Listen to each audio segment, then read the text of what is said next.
Let's get the show started, shall we?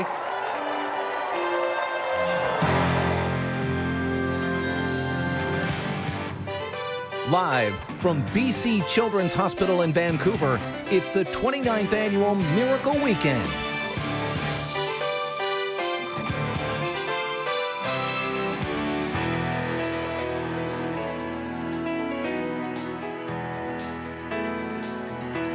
Yes, welcome inside BC Children's Hospital. You know, this place serves 1 million children living in BC and the Yukon. They treat the severely ill kids, of course, but they also take care of all those smaller things like the bad ear infection that happens at 2:30 in the morning or a broken elbow. Those things can feel like big things to little people, For sure. I'm sure. So for the next 4 hours, all day tomorrow, we will give you an insight into so many heroic stories and how this hospital is such an important place to many families around beautiful British Columbia.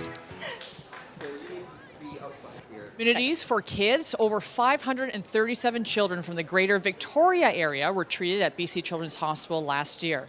Let's check in with Global BC's Kylie Stanton, where she's standing by with one of Children's Hospital's patient families.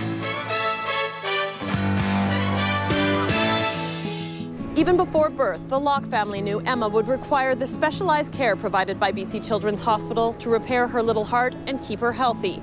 Emma had her surgery just last week and joins us now with her family to tell us more. So can you tell us about Emma's condition and the surgery that she had? Emma was born with a congenital heart defect. She was diagnosed with an atrial septal defect. Last week, she went in for a procedure for heart cath for an ASD closure. And what did that surgery entail?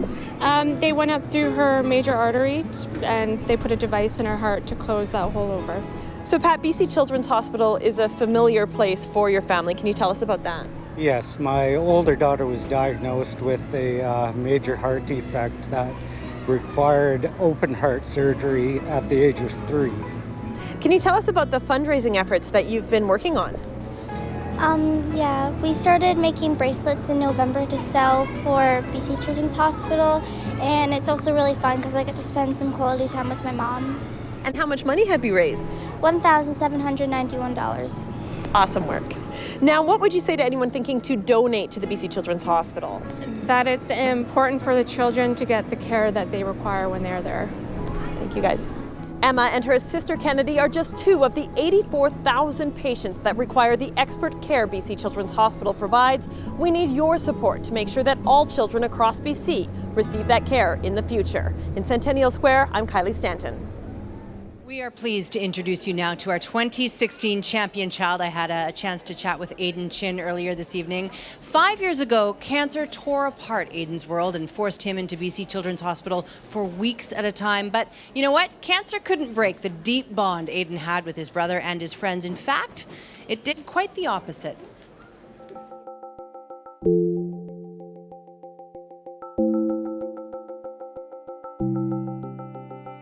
I don't expect my cancer to come back. It's a new chapter in my life. I guess there is a sense of being a child, being a teen again. So there are times when I do feel free.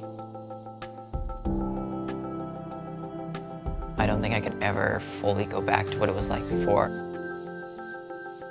Bren was 7 years old and I was only 11, so we both were just kids, right? I had no clue. I heard the cancer word, I was just like, what is that? Okay, maybe I'm gonna see him tomorrow. My eyes kind of started opening up and I was just like, Aiden's not gonna be here for a while. I'm only gonna see him maybe a couple times a week.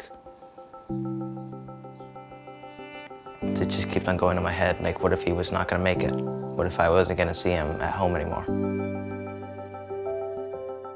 There were times when I was feeling really sick and out of it and tired, and there were times when it wasn't always the chemo, it was about how other patients in the hospital were doing. You don't know what it's like, because I've been through so much pain, but I want to be here for 2 weeks. And they'd be here for 6 months, you say?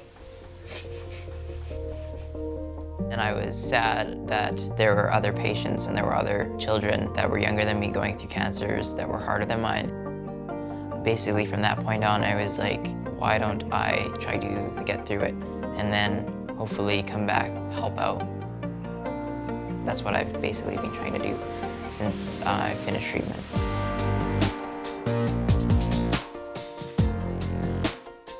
I got to join this club at the hospital called the Oncology Teen Group Club. It's something that you can't find out of the hospital. As a survivor, I'm still part of the teen group.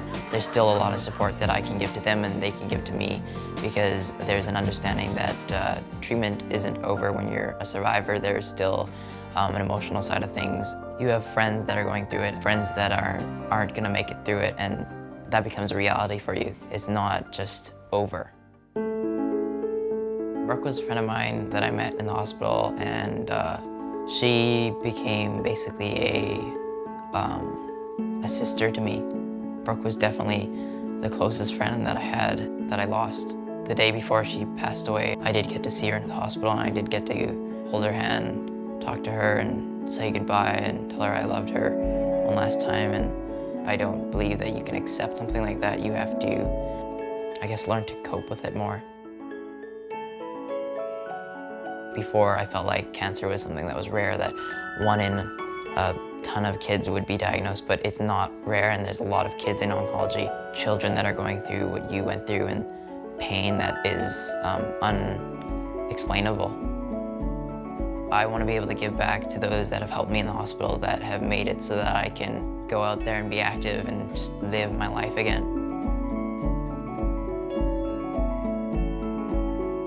It's a really good feeling that I could just go home and do something with my brother now. Without Children's Hospital, my brother wouldn't be here, so I'm eternally grateful for them being there. I'm looking forward to staying connected to the hospital because it's been such a big part, giving back and pursuing the dreams that I have, and being able to do that because of BC Children's Hospital.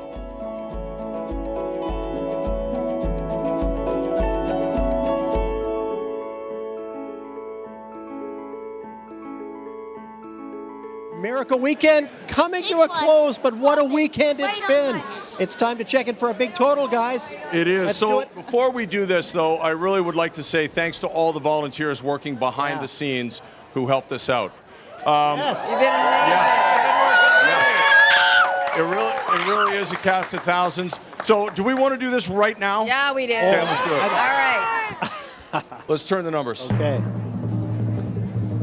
8, 0, 6, 8, 1, 0.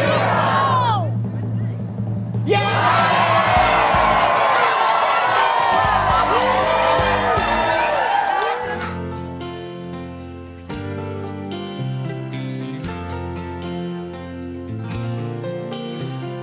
Angels are smiling, lifted by love, awed by the children, exploring their world of pure innocence, pure love.